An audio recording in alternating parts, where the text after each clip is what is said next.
This is the Debunking Economics Podcast with Steve Keen and Phil Dobbie. The Archives. Episode 33. Can you have a free market for public goods?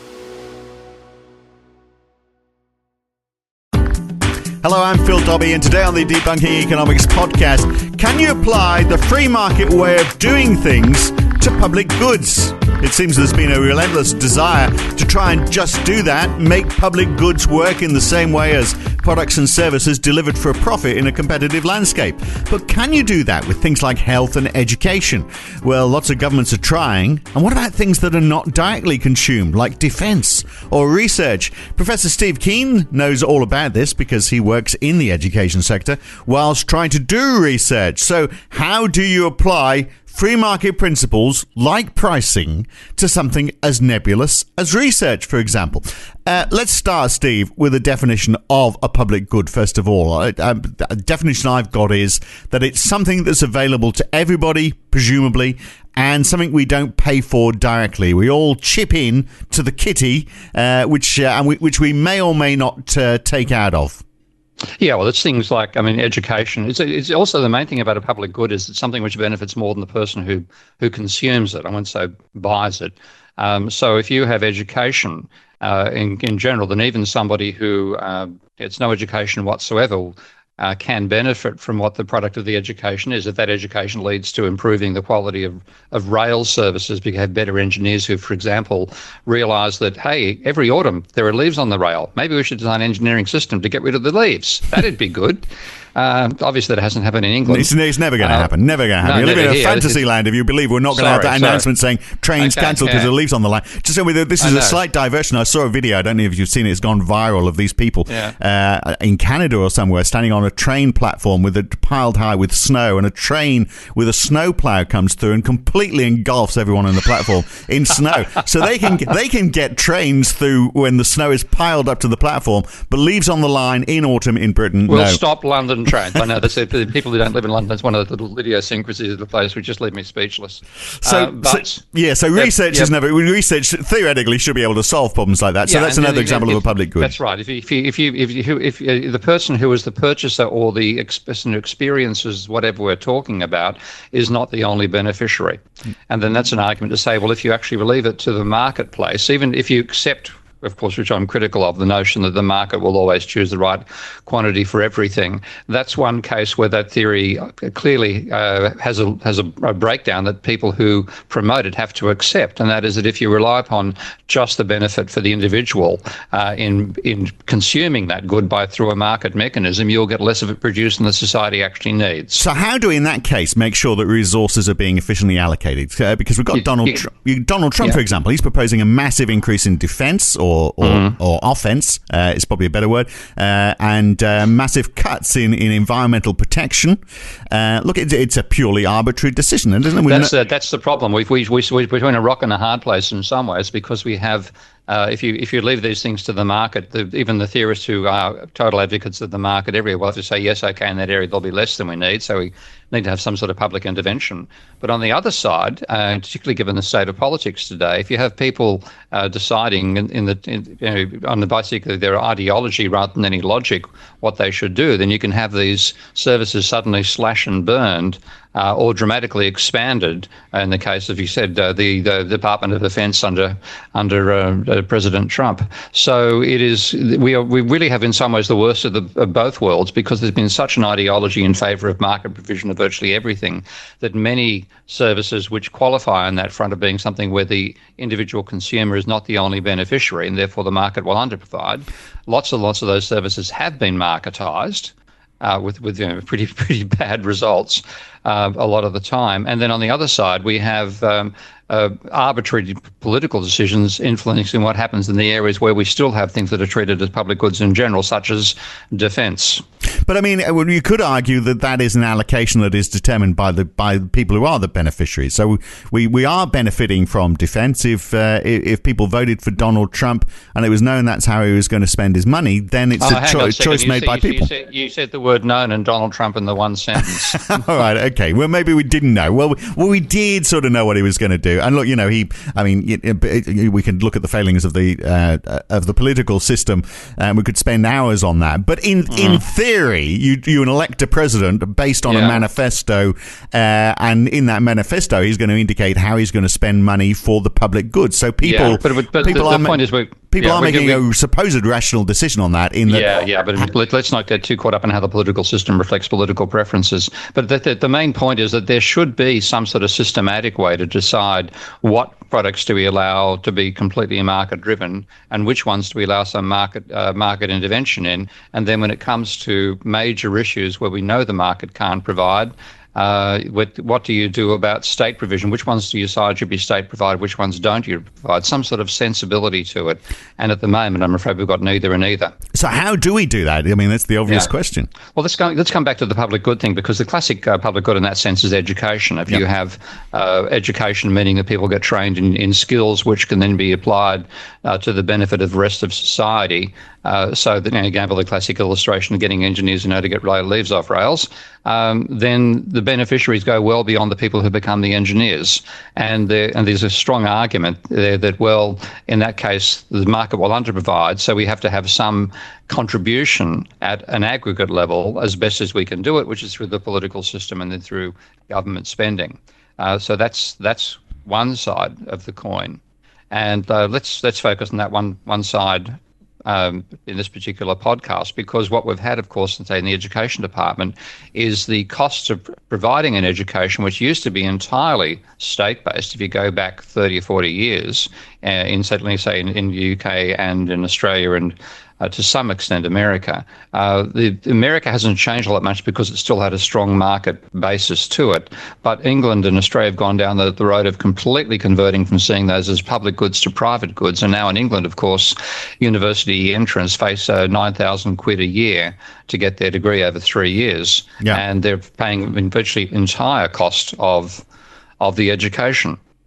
And that's got two problems, as far as I can see. One, we can actually have over-provision on that front. It isn't a market mechanism anymore, it's a panic mechanism. People think they've got to have a degree to get a job, so therefore they go in and we probably get more people doing it than we actually need. But secondly, the attempt to create a marketplace where one doesn't actually exist leads to all sorts of insanities in that area. And in my particular case, of course, I've had enough of the insanities. I'm going to be trying to leave the university sector completely. Right. So why is it not working though? Let's explore that a little bit further, because I want to get an education. There's a university says, yes, it's going to cost so much to get that education at this university. Someone else is saying, well, we're a little bit cheaper, and somebody else might be a bit more expensive. And I say, well, okay, I'm going to go to wherever's going to give me the best results based on the price I'm prepared to pay. I mean, which does not happen one little bit. This is the first problem about treating education as an artificial market, because just like if you want to go and pick up a girlfriend and you drive along in the cheapest car you can buy versus the most expensive, let's be a bit materialistic here. Which one's going to get you more success with the ladies? It's going to be the latter. Right. So it's education signaling. But shallow women, though. They'll only get shallow women. You get women of substance if you turn up in the cheaper car, and you've only got your charisma to go on. And I'm sure you'll take that risk. Okay. Now, there's the first issue. You have a market which is treated as the trouble is what we're doing in making these sorts of political decisions is applying the little economics 101 intersecting supply and demand curve analysis to literally everything. And there are classic cases. First of all, that logic is utterly fallacious, as we've covered in other podcasts and we'll cover in the future in more detail. But secondly, it doesn't apply to things which are effectively status goods. or existence goods. So, for example, if you get a heart attack, you don't go to the cheapest doctor. You go to the doctor that's likely to let you live, so far as you can tell. And the other thing about these products is you don't consume lots of them. You know, if you don't go to 35 heart surgeons in your lifetime. If you do, you've had a pretty dreadful life. You go once. Ditto for education. You get one undergraduate degree. And therefore, you've never consumed the product beforehand. And one essential thing about a market actually working is informed consumers. As best you get information on which you base your decision is partially your past experience, having consumed that same product by different producers. And so you learn what you want, what you regard as your particular taste set. If you're talking alcohols, you know which one you want. When you prefer wine to beer. If you're talking mueslis, you know which one you prefer. In every case with multiple consumption and repetition, gives you information, even if you have a distorted marketplace in terms of advertising and so on.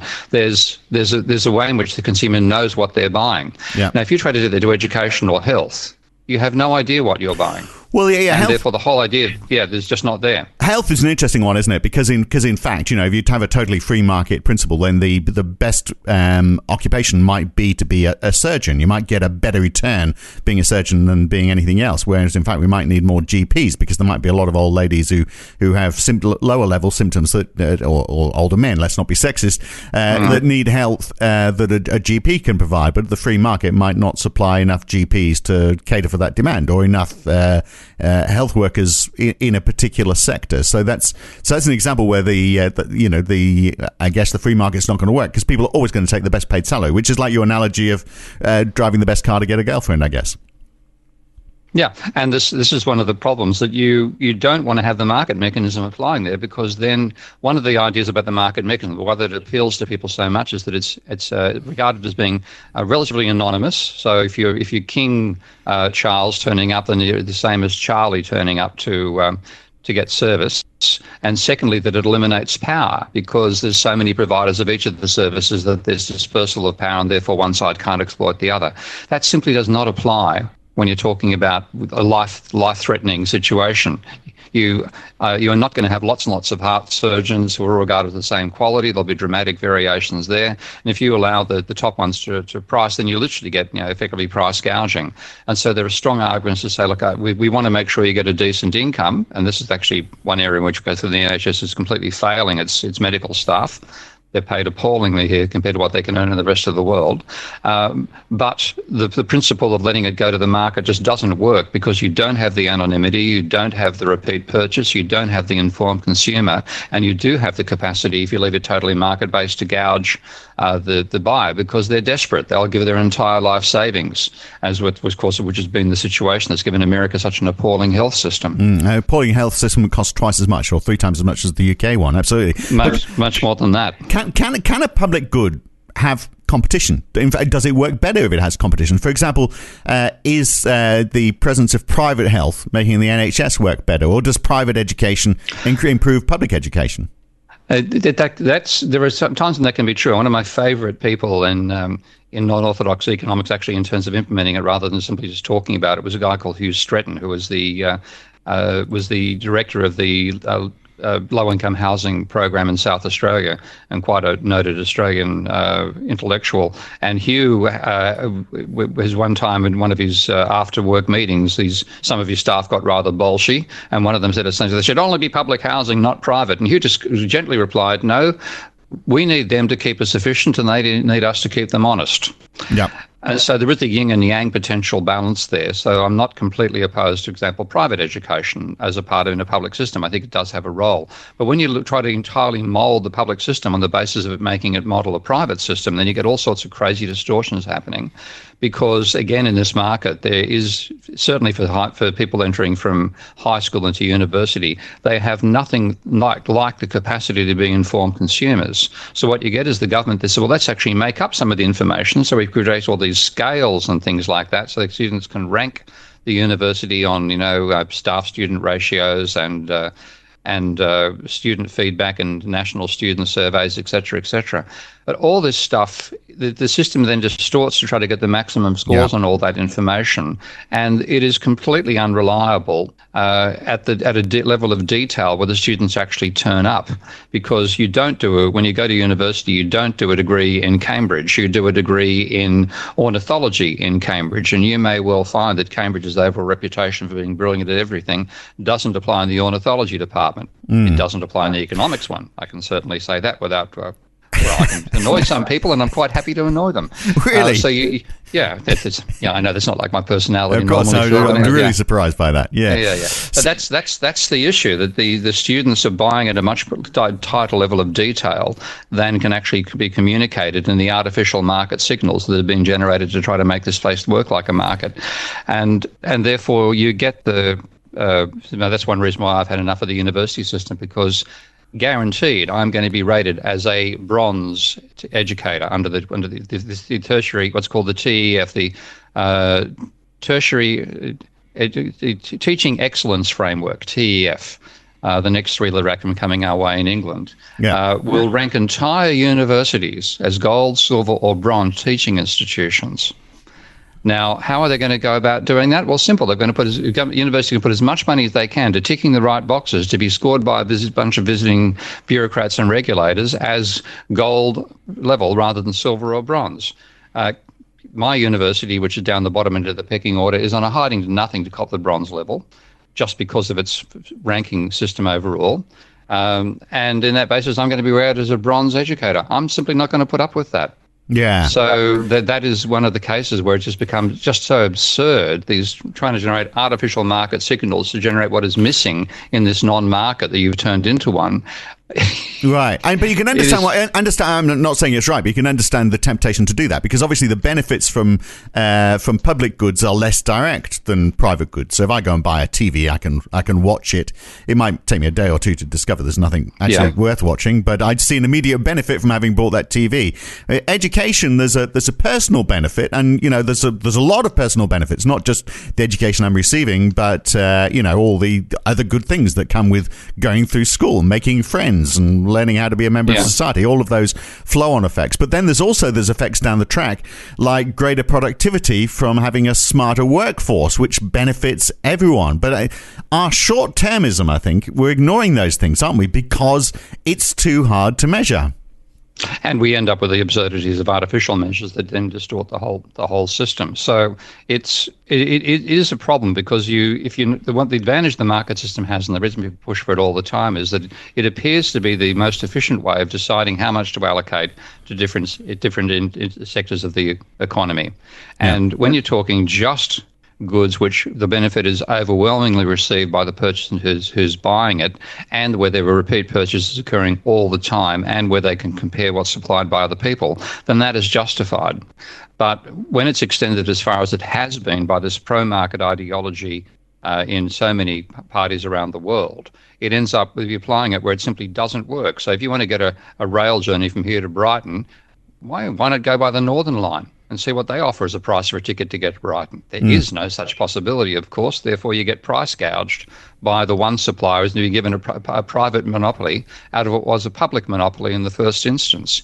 And all the attempts to try to get them to improve the services. I mean, I don't need to tell people listening who live in London about the calibre of the rail services here versus the calibre in the continent, where not only have they maintained public ownership, but quite frequently some of those public institutions own the private ones in England. But you're seeing a complete failure of the system. Right, and that is because we've taken a public good and privatised it. But isn't part of the problem? I mean, economists have got a lot to answer for here, haven't they? Because economists love equations, and so they've got an equation for everything. So I've seen MSB equals MSC. MSB is marginal social benefit equals marginal social cost. In other words, for every £1 I spend on a public good, there's got to be £1 of benefit, which is sort of stating the bleeding obvious, isn't it? But it's how the hell you define what is the marginal social benefit. And the obvious way is this is a monetary equation. So you want monetary terms to replace. You know what the cost is, so you want to put some sort of monetary term against the benefit. And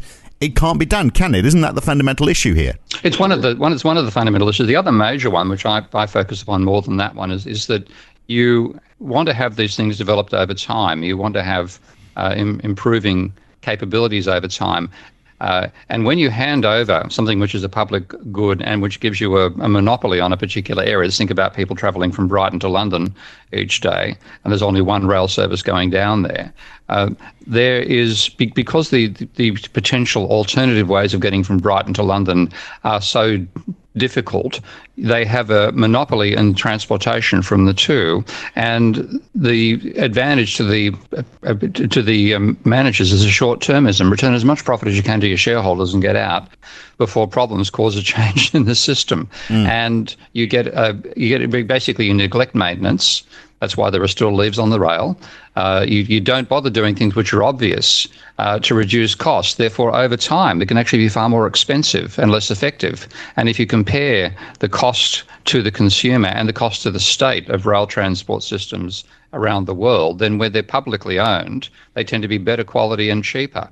Now, that is not what's supposed to happen out of a market system, but because it's ignoring this issue of long-lived assets and the capacity to exploit them with a short-term perspective. And when that exists, that's one of the warning signs to say you should not privatise this. Yeah, but even if it was in public hands, you'd still have that issue of congestion, wouldn't you? And that's and isn't part of the issue that we often don't notice that congestion occurring. So you get congestible public goods like roads, and education's another example. Where you get too many people cramming into too few places. But if we're not tracking or measuring just how bad things are getting because we're measuring the wrong thing, isn't that part of the problem with the health system, for example, and the education system? We don't measure quality in the right way, so we don't realize how bad things are getting.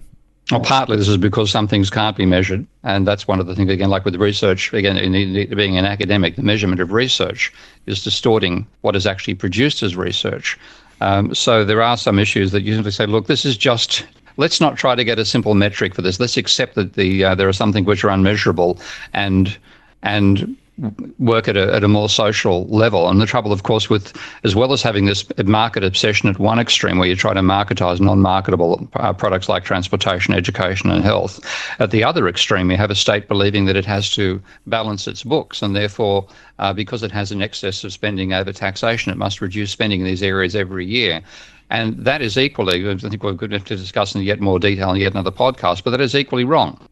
That is completely distorting the role of the vision of what the state can do and should do. So we have a combination of marketising what shouldn't be marketised, partly to reduce what's turning up on the government books. In fact, it's driven by the other area of thinking. And then with the state level, believing that the government should always tax more than it spends, which is an impossible ambition. Chasing that impossible ambition means you push more stuff into being marketised. So we've got ourselves caught in a very, very sick set of ideologies here. And you marketise, of course, what's only a very small part of the bigger picture. So the issue about how do you fix the issue with Southern Rail, apart from, maybe they are an inefficient operation, but the real issue is there are too many people cramming onto trains to try and get into London every day because the economy is too centralised in London. So how do you fix the problem with Southern Rail? You get more people to apply for jobs up north. And you need to have the transportation systems to do that, which comes back to the whole issue again. Well, it's not just transportation. You've got to have some sort of incentive for businesses. You've got to have the education levels. You've got to have all the supporting industries and infrastructure. I mean, it's a big job, but it solves the Southern Rail problem. And the fundamental issue with Southern Rail is there are too many people trying to get into London. Yeah, but this is one of the issues again about how inappropriate our vision is of the economy for the society in which we live, because again, that economic vision tends to be dominated by national aggregates, GDP, et cetera, rather than spatially understanding the economy as well. And that's why we have the south of England doing extremely well and thinking everything's fantastic with the current system, and Midlands being totally disenfranchised and debilitated. And there we have, again, the vision we have simplifies a complex system far too much. Yeah. So there might be, in terms of solutions to all this, I'd want to have a sensible decision making of what products can be treated as a private versus which ones simply should not. And education and health and transportation to a large degree fall into the should not category. And then also saying, well, the state should be expanding this, as the actually state should normally be running a deficit, and if it runs a deficit and generates money creation as well at the same time, which the rest of us spend in the private sector, it can also fund the infrastructure investment that it's been ignoring in these areas for the last 40 years. Right. So the first point in all of that is to say this applying free market principles, this marketization of public goods, is a mistake in many cases, and we need to rethink that. And you might think that that's a big move for a government to make, but I would have thought in the current environment where everyone's looking at the NHS and saying this seems to be going from bad to worse, this is the perfect political environment for a government to come along and say, well, actually, this whole marketization has gone too far. We need to change it. But then you have to have a government which as well says that it's okay to run a deficit. Yeah. Yeah, yeah. And that's the problem. You've got those two issues together. Those have got us locked in an ideological trap. And that's one reason I was quite pleased to see Trudeau get elected in Canada, because one of the things he said in the lead up to it was, I'm going to run a deficit. What's wrong with about a 3% deficit at the moment? No problem. And people, the political class and the journalist class, which has swallowed this whole idea about the government should tax more than it spends, was horrified by this and was basically predicting that's the end of Trudeau. And the electorate, which has had 40 years of this, as well as swallowing the ideology to some extent, they've also unfortunately swallowed the bitter pill of experience, and some of them are realising that this might be a false fixation, and they voted for Trudeau in large numbers. Right. So there's a possibility for a shift occurring, but it is going to take a mental shift as well, and not just amongst our electoral class, but also amongst the electorate itself. Right. Well, there we are. Steve, go write a couple more books, then Steve Keen for Prime Minister. We've got that sorted out. The rest of your life figured out for you there, Steve. We'll catch you again soon. I'm leaving I think I'll go to Mars. You'd rather do that. All right. That's fair enough. I'd rather do that. Talk to you soon. Okay. And I'm sure those of you who are listening at the moment will have your own examples of how attempts for public services to deliver what they're intended to do is being distorted by attempts to apply measures based on market principles. Leave a comment if you've got some good ones, or tweet about it. That's it for this time. Thanks for listening. I'm Phil Dobbie. We'll be back again soon with another Debunking Economics podcast. See you then.